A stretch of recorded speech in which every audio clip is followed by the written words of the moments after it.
Os recentes vazamentos de informações sensíveis pela mídia, citados diretamente pelo presidente Donald Trump, representaram um risco imediato e grave à vida do aviador americano que ainda estava em território iraniano durante a operação de resgate, ao mesmo tempo em que comprometeram a segurança nacional dos Estados Unidos de forma significativa. Ao divulgar prematuramente detalhes sobre o abate de um caça F-15E e o status de um dos tripulantes ainda desaparecido, esses vazamentos alertaram as forças iranianas, incluindo membros da Guarda Revolucionária Iraniana, milícias e autoridades locais que intensificaram as buscas em uma área hostil, oferecendo até recompensas pela captura do militar, o que transformou a missão de resgate em uma operação de alto risco contra o tempo e aumentou exponencialmente as chances de captura ou confronto letal para o aviador isolado e para as equipes americanas envolvidas. Donald Trump destacou que o vazamento tornou a operação muito mais perigosa, expondo o aviador a um ambiente infestado de inimigos e forçando o país a redobrar os esforços de distração e sigilo para proteger a vida do oficial e o sucesso da missão, configurando uma clara ameaça à integridade das operações militares e à proteção de vidas americanas em território adversário.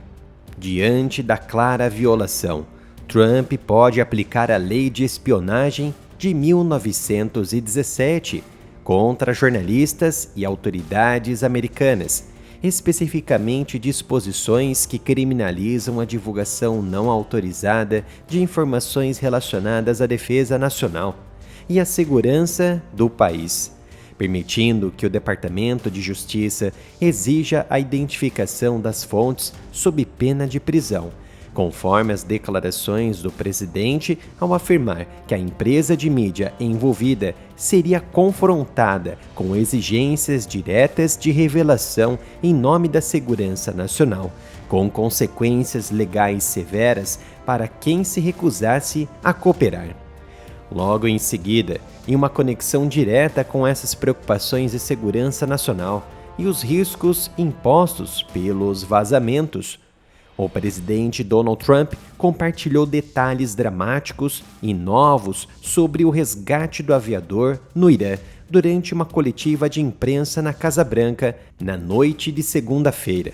revelando a extensão heróica dos esforços do oficial para sobreviver e a complexidade da operação coordenada pelas forças americanas.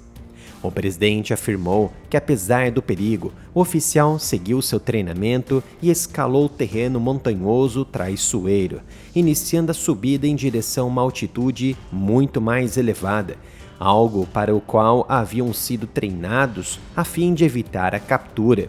Ele escalou penhascos, sangrando de forma profusa, tratou os próprios ferimentos e entrou em contato com as forças americanas para transmitir sua localização. Trump descreveu o oficial de sistemas e armas que ejetou junto com o piloto de um caça F-15E, que ficou bastante ferido e ficou isolado em uma área repleta de membros da Guarda Revolucionária Iraniana, milícias e autoridades locais. O piloto foi resgatado em uma missão separada e desafiadora à luz do dia na sexta-feira, mas localizar o segundo aviador, que pousou a quilômetros de distância, foi comparável a procurar um único grão de areia no meio do deserto, conforme declarou o próprio diretor da CIA, John Ratcliffe. Trump explicou que os Estados Unidos neutralizaram as capacidades de radar e de defesa aérea do Irã, mas o F-15E foi abatido por um míssil lançado por sistema portátil guiado por calor, como bem colocou o área militar em vídeos anteriores, e que os iranianos provavelmente, nas palavras de Trump, tiveram um pouco de sorte, porque é preciso ter sorte para isso. A segunda missão de resgate do oficial de armas foi a mais complexa e robusta da história. Se você estiver gostando do novo formato de vídeos mais aprofundados aqui no canal, você pode nos apoiar de duas maneiras, comprando as nossas camisetas do site reserva.inc/área militar ou doar qualquer valor diretamente para a chave Pix, canal aramilitaroff@gmail.com. A segunda missão de resgate envolveu centenas de militares, surpreendentemente 155 aeronaves, incluindo 4 bombardeiros pesados, 64 caças, entre eles furtivos, 48 aeronaves de reabastecimento, 13 aeronaves de resgate e entre outras. Além, é claro, de esforços para enganar os iranianos sobre onde as forças americanas estavam buscando. O presidente americano mencionou que havia 7 locais diferentes onde os iranianos pensavam que as buscas estavam ocorrendo e que eles ficaram muito confusos. O secretário de guerra Pete Hegseth descreveu as forças militares iranianas como envergonhadas e humilhadas pelo resgate. O diretor Ratcliffe afirmou que a agência da CIA foi responsável por encontrar esse pequeno ponto no terreno montanhoso onde o aviador estava escondido, utilizando tanto ativos humanos quanto tecnologias requintadas que nenhum outro serviço de inteligência no mundo possui.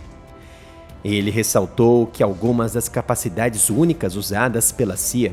são aquelas que apenas o presidente do país pode autorizar e que não poderia divulgar publicamente o que eram, pois como agência, a CIA possui capacidades únicas que apenas o presidente pode implantar, algumas das quais caem sob autoridades de ação encoberta, e porque encoberto significa exatamente isso, ele não poderia revelar tudo o que se desejava saber. Ratcliffe acrescentou que se tratava também de uma corrida contra o relógio, sendo crítico localizar o piloto o mais rápido possível, ao mesmo tempo em que se mantinham os inimigos desorientados. O secretário Hegseth relatou que assim que o aviador ativou seu transponder, sua primeira mensagem foi "Deus é bom", e que naquele momento de isolamento e perigo, sua fé e espírito de luta brilharam. Trump detalhou que uma vez determinado que as 2 aeronaves usadas para transportar tropas e equipamentos não poderiam decolar da areia macia e úmida na área de pouso improvisada, elas foram explodidas em pedaços para que as tecnologias que carregavam não fossem capturadas pelos iranianos.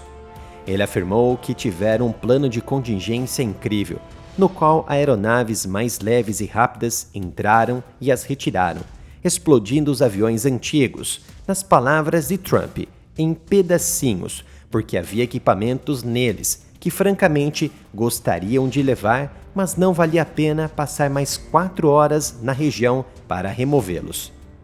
Todo esse relato veio em meio à coletiva de imprensa na Casa Branca na data de ontem, 6 de abril, com a presença do diretor da CIA, John Ratcliffe, do secretário de guerra, Pete Hegseth, e do presidente do Estado-Maior Conjunto, General Dan Kane, destacando a precisão e o sigilo necessários para superar os desafios impostos não apenas pelo ambiente hostil, mas também pelos vazamentos que antecederam a conclusão da operação,